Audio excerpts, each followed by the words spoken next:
자, 그동안 여성 직원을 성추행한 사람이 전 검찰총장이 누구냐 이걸 놓고 세간의 관심이 뜨거웠었는데 그 정체가 바로 신승남 전 검찰총장으로 드러났습니다. 좀 궁금한 게 있습니다.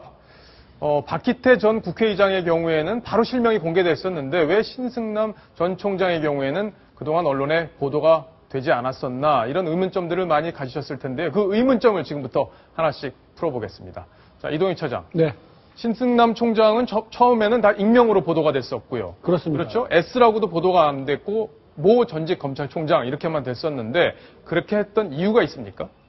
원칙적으로 언론 보도는 실명을 사용해서 국민의 알 권리를 100% 충족시켜주는 게 언론의 의무겠죠. 예. 하지만 예외적인 경우에는 익명을 사용해서 어떤 추가적인 피해가 발생하지 않도록 보호장치를 할 필요가 있습니다.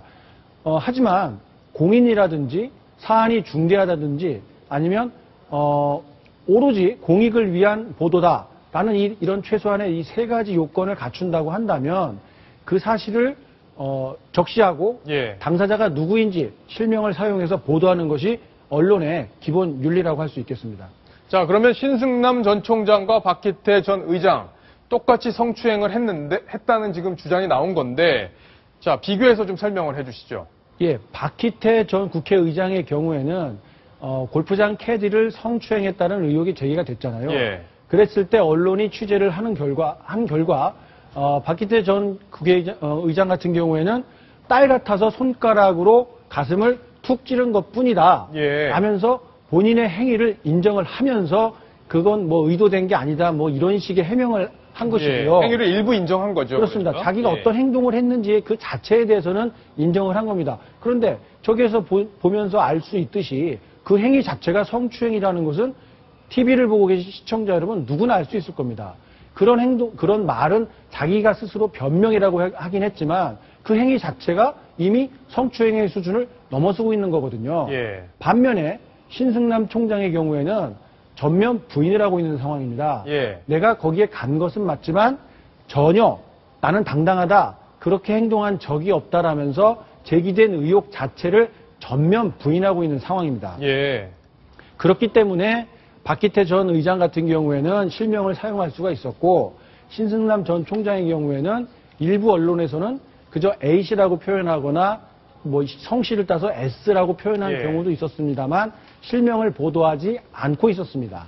자, 그런데 채널A에서 지금 주말부터 처음으로 신승남이란 이름 석자를 공개를 했단 말이에요. 그렇습니다. 자, 그럼 뭔가 변화가 있었다는 건데 어떤 요인이 작용을 한 거죠? 예, 신승남 전 총장이 이 사안 자체를 부인하고 있는 것에는 변함이 없습니다. 예. 한 가지 다른 게 있다면은 채널A에서 단독으로 취재를 해서 제3의 목격자, 그러니까 당사자 이외에 바로 옆에서 당시 상황을 목격한 목격자의 진술을 직접 확보했다는 점입니다. 예. 목격자가 경찰에서 진술한 부분이 새로 드러나면서 그렇습니다.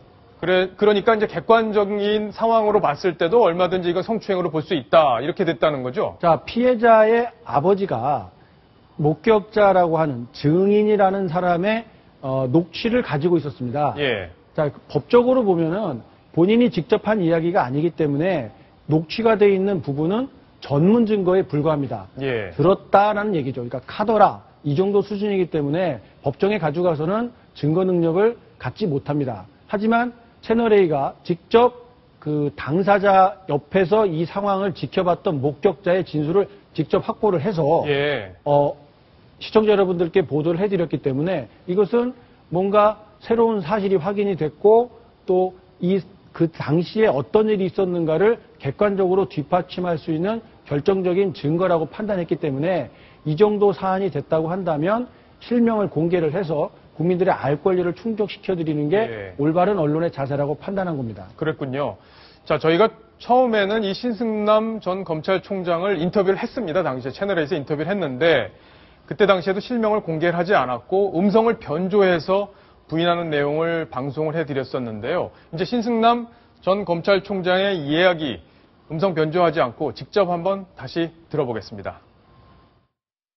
그 직원이 그 다음 곧 그만둔다고 해서 프론트예요. 프론트 매일 바뀌어가지고 창피할 정도로 하고 싶고 그래서 가능하면 좀 더 있어라. 절도가 한 거고. 두 번째 그때 혼자 있었던 게 아니고 요즘은 3명 같이 있습니다. 줬지. 그날 3명 다 줬어요. 3명 다 주고 내가 가끔 보면은 그 수시로 내가 한두 달 한 번씩은 안 줘요. 5만 원 이상 이하도 안 주고 이상도 안 줘요. 천만의 말씀. 사원 했답니다 그때 하고 나왔다는데 그럼 그때 다른 애들이 있었고 셋이 있었고 요거 반도 안 되죠. 거기서 뭘 한 번이라도 연락하든지 뭐 항의를 하든 뭘 하든 해야 될 거 아니에요. 1년 반 동안 아무 얘기 없어. 난 당당히 합니다. 당당히 나올 거예요. 당당히 된 거예요. 저 골프장의 경영을 책임지고 있던 분이 프론트 직원이 너무 수시로 바뀌어서 창피할 정도다라고 말씀을 하시는데 프론트 직원이 왜 바뀌었을까라는 궁금증이 생기게 돼요. 예. 왜 프론트 직원, 골프장에서 일하면은 뭐 멋도 있고 뭐 괜찮게 보수도 받는 걸로 알려져 있는데 왜 프론트 직원들이 수시로 그만둘까? 다시 한번 생각해 볼 대목인 것 같고요. 그러네요. 여직원 3명이 여직원만 사는 기숙사에 경영을 했던 분이 밤늦게 찾아간다는 그 자체가 일반 사람들이 보기에는 그 자체로도 의혹을 사기에 충분한 행동이고요. 예. 이런 면에서 봤을 때 신승남 전 총장이 빨리 검찰에 출석을 해서 경찰에 출석을 해서 조사를 받는 게 낫다고 자, 생각합니다. 조만간 경찰에 소환될 거다 이런 얘기가 있던데 이번 주 중에 소환이 되는 겁니까? 경찰에서는 당초에 이번 주 중에 소환해서 조사를 하겠다고 했는데 사안이 워낙 이렇게 논란이 커지고 있다 보니까 소환 자체에 신중에 신중을 거듭하고 있는 모양입니다. 하지만 국민적인 관심이 쏠리고 있는 만큼 늦어도 이번 주 중에는 소환 절차가 진행될 것으로 예상되고 있습니다. 예. 자, 신승남 전 총장 지금이라도 전직 검찰총장다운 그런 모습을 보여주길 기대해 보겠습니다.